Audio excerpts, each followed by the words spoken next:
चतुर गोपाल, उनसे मिलने चलो यार, देखो और हंसो यार, गोपाल चतुर गोपाल। महाराज, कल आपके जन्मदिन के मौके पर क्या होगा? अरे आओ आओ गोपाल। अरे तुम्हारा ही तो इंतजार हो रहा था। तो गोपाल, हमने सुना तुम एक बड़े मेले में घूम कर आए हो। तो बताओ हमारे लिए क्या लाए हो? अरे महाराज, क्या लाया हूँ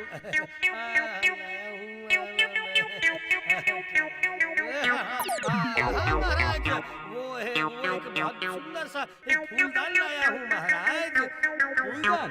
उसी का मूल्य मेले में सबसे कम होगा, इसीलिए। लाओ लाओ तो फिर हम भी देखें कैसा दिखता है। नहीं नहीं नहीं नहीं, आज तो वो मैं नहीं लाया महाराज, कल मैं वो आपके लिए लेकर आऊंगा। हाँ अच्छा ठीक है।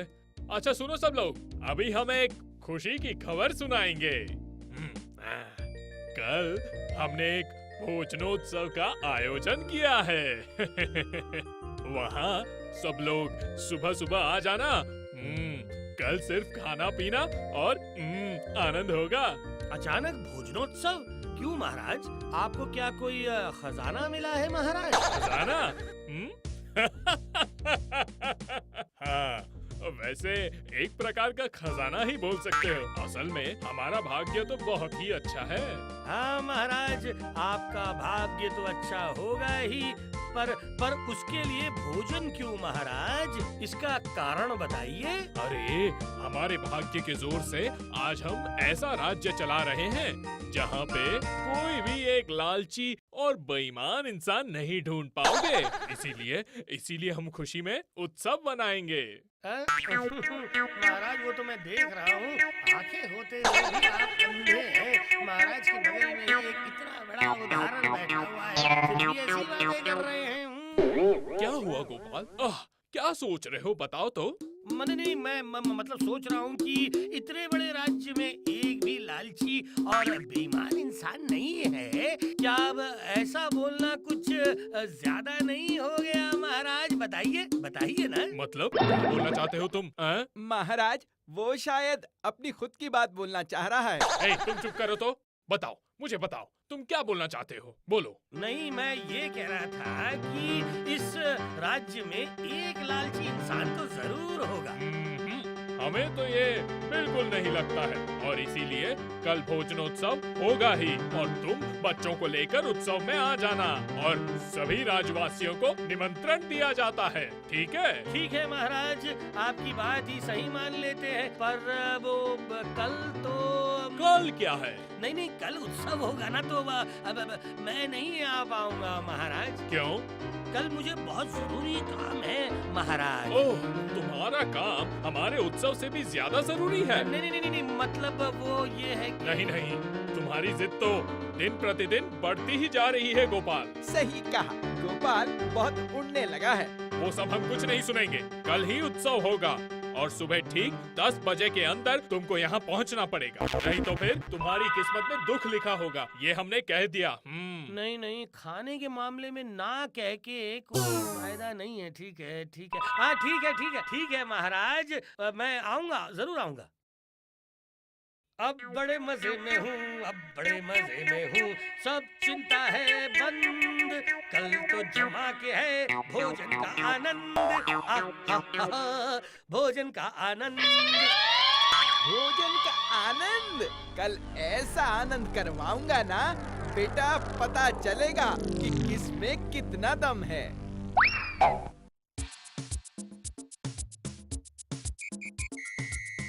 गोपाल दादाजी। अरे तुम लोगों के पास ही तो जा रहा था मैं। कैसे है तुम सब बच्चों? बहुत दिनों से आपकी कहानियाँ नहीं सुन रहे हैं, हम सब थोड़ा दुखी हैं। अभी एक कहानी सुनाओगे गोपाल दादाजी? अरे तुम बच्चों के लिए मैं दुगने मजे की खबर लेकर आया हूँ। पहले ये सब लो, पकड़ो। तुम सब के लिए मैं ये मेले से लेकर आया हूँ। कितने सुंदर हैं। और कौन सी खबर है गोपाल दादाजी? सुनो बच्चों, कल महाराज ने भोजनोत्सव का आयोजन किया है। वहाँ पे बढ़िया बढ़िया पकवान होंगे और मेरी कहानियाँ भी सुनने को मिलेंगी। अच्छा। अब मुझे एक काम है, समझे? मैं चलता हूँ। कल सुबह सुबह उत्सव पर चले जाना, समझे? मजा आएगा, मजा आएगा। जाएंगे, जाएंगे।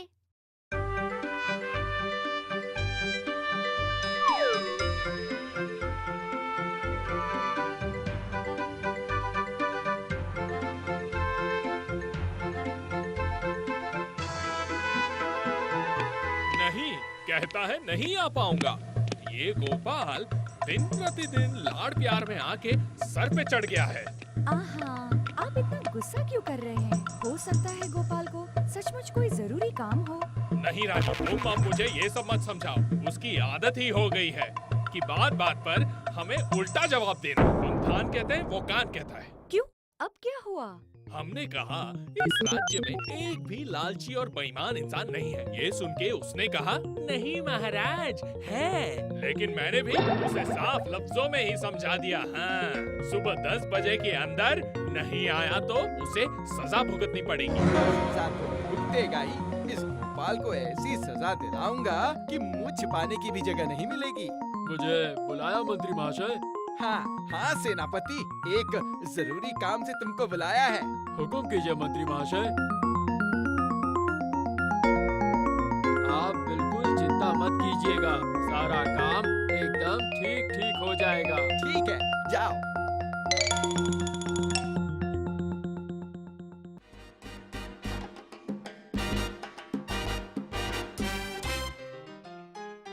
ए जी, खाना खाओगे?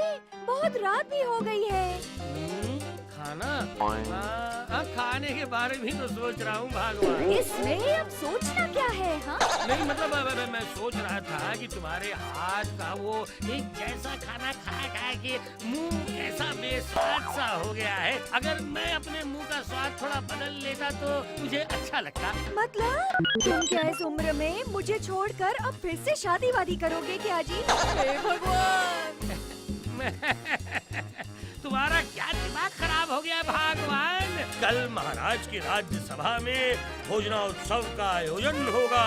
अलग अलग प्रकार के अच्छे अच्छे व्यंजन, मिठाइयाँ और अलग अलग पकवान बनाए जाएंगे। अभी से मेरे मुंह में पानी आ रहा है भगवान। तुम्हें भी आने का न्योता दिया गया है। ओ, ऐसा कहो ना। और इस फूलदान को भी साथ में ले लेते हैं, नहीं तो महाराज को लगेगा कि मैं उनके लिए कोई भी तोहफा लाना भूल गया हूँ। हाँ, ले चलो।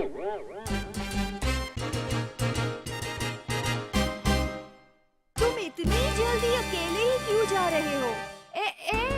अरे भगवान, तुम्हारे तैयार होने का इंतजाम करूंगा तो मुझे वहाँ पे सजा भुगतनी पड़ेगी भगवान। तुम एक काम करो, तुम सज धज के आराम से आओ, मैं चलता हूँ। कुछ भी सोचा था एक साथ जाएंगे, पर नहीं। ओ भगवान, तुम ही हो मेरी अर्धांगिनी। शरीर का आधा हिस्सा अगर आधा आगे जाएगा तो फिर बाकी का हिस्सा भी उसी के खिंचाव में जल्दी से आ जाएगा, समझी? मैं चलता हूँ भगवान। जल्दी करो सब लोग, जल्दी करो। क्या सब ठीक ठाक चल रहा है ना मंत्री? हाँ महाराज, आप बिल्कुल भी चिंता मत कीजिए, मैं तो हूँ ना। ध्यान रखना, समय के अंदर ही सारा खाना बन जाना चाहिए। ओह, आ गए तुम लोग, वाह वाह। पर गोपाल तो अभी तक नहीं आया, देखता हूँ उधर जाके।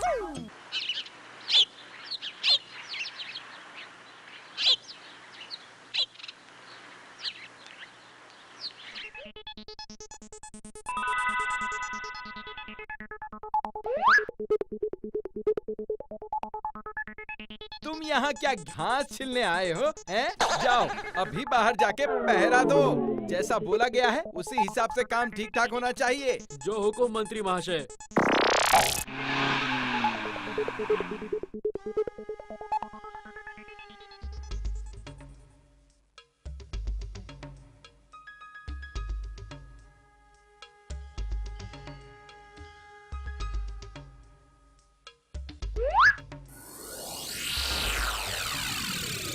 वो आ रहा है, अब देखो।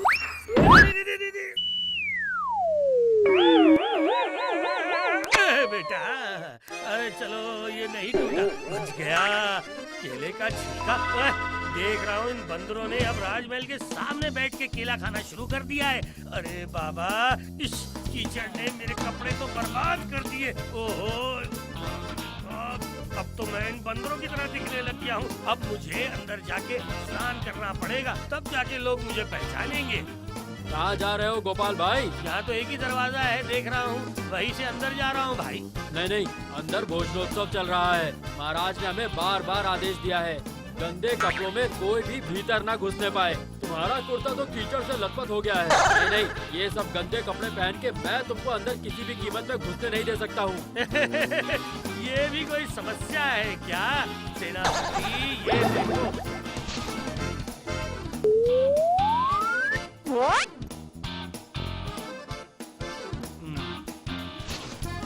अब तो और कोई समस्या नहीं है।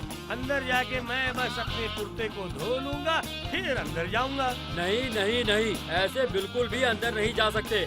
आज अंदर भोजनोत्सव है, वहाँ नंगे बदन जाने की बिल्कुल भी अनुमति नहीं है। महाराज ने मना किया है। अरे सेनापति जी, मुझे वहाँ सब पहचानते हैं, किसी को कुछ बुरा नहीं लगेगा। कहा ना नहीं, इससे अच्छा तुम घर जाके दूसरे कपड़े पहन कर आओ। वो देखो, वो जा रहा है, नंगे बदन चला गया। अरे सेनापति जी, इस राज्य में सबकी कपड़े पहनने की औकात नहीं है भाई। वो जब जा सकता है तो मैं भी जा सकता हूँ, क्यों? अरे, क्या हुआ? कहाँ जा रहे हो? हाँ, बार बार कह रहा हूँ ना, मंत्री महाशय ने मना किया है। अरे किसने मना किया है? मतलब महाराज ने मना किया है। मुझे देर करवा के सजा भुगतवाने के लिए मंत्री ने ही ये शैतानी चाल चली है। हाँ, अच्छा रुको जरा, ये क्या है? बोलो तो सेनापति जी। फूलदान। ऐसा वैसा नहीं है, ये विदेश का फूलदान है, राजा महाशय के लिए मैं लेकर आया हूँ। ये देखते ही राजा साहब बहुत खुश हो जाएंगे।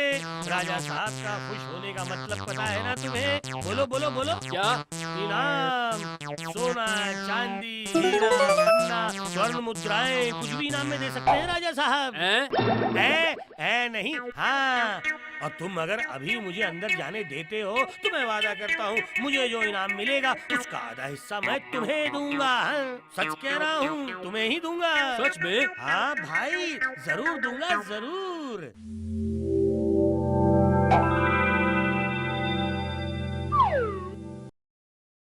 पर आधे हिस्से से काम नहीं बनेगा। क्यों? और भी चाहिए क्या?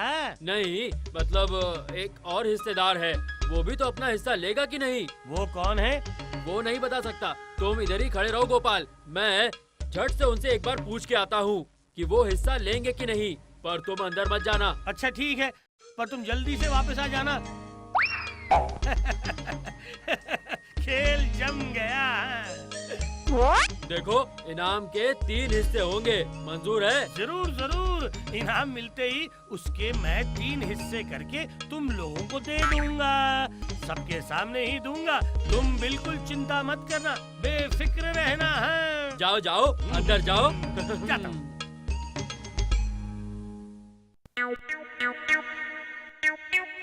ये लो गोपाल, आ ही गया। चलो, 10 बजे के पहले पहुंच ही गया। क्या कहते हो? जी महाराज, मैं जिसको जो भी वादा करता हूँ उसका मैं बिल्कुल पालन करता हूँ महाराज। अच्छा है। तो ये क्या है? आपके लिए उपहार महाराज, विदेशी फूलदान। वाह, बढ़िया, ये तो अद्भुत है। मैं खुद ये फूलदान आपको अपने हाथों से दूंगा महाराज। नहीं, आपको उठने की कोई जरूरत नहीं है महाराज, आप बैठे ही रहिए।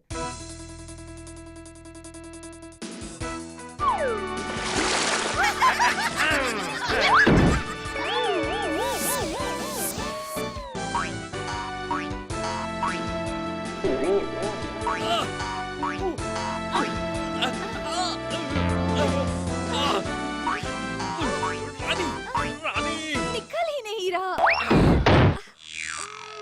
गोपाल, जी महाराज। तुम्हारी इतनी हिम्मत? जी महाराज, मैं बस आपके साथ थोड़ा सा मजाक कर रहा था। मजाक? इसे मजाक कहते हो? अभी सबके सामने 300 बार उठक बैठक करो और 30 रुपए जुर्माना दो। बाद में तुम्हारे 3 साल के कारावास की व्यवस्था मैं करता हूँ। आपका जो हुक्म महाराज। आपकी दी हुई सजा मैं सर झुका के स्वीकार करता हूँ।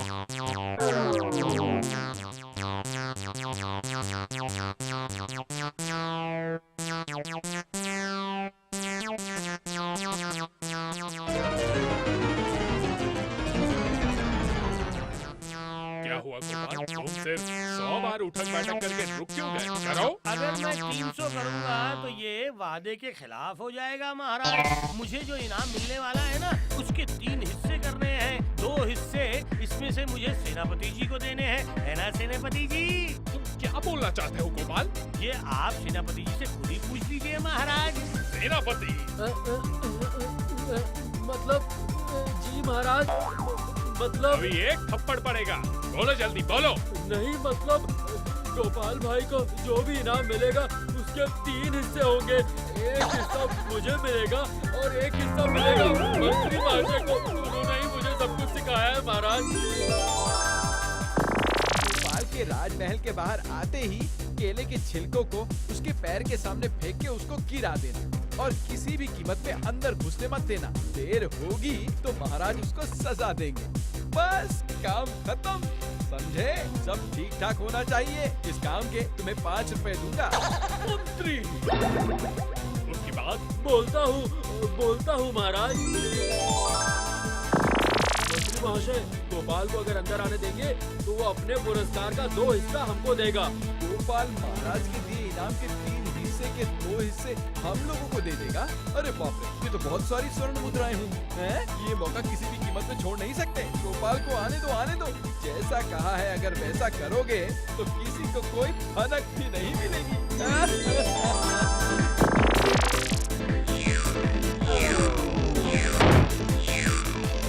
पहरेदार,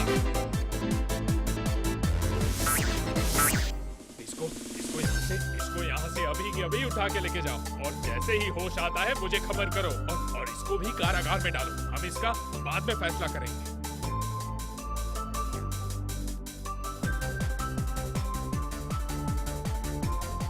हाँ महाराज, अब तो आपको समझ में आ गया ना कि इस राज्य में अभी भी लालची और बेईमान लोग हैं। बहुत अच्छे से समझ गया। हम इतने दिन से अंधे होकर बैठे थे, तुमने हमारी आंखें खोल दी गोपाल। चलो आज इसी खुशी में भोजन करते हैं। चलो सब लोग चलो।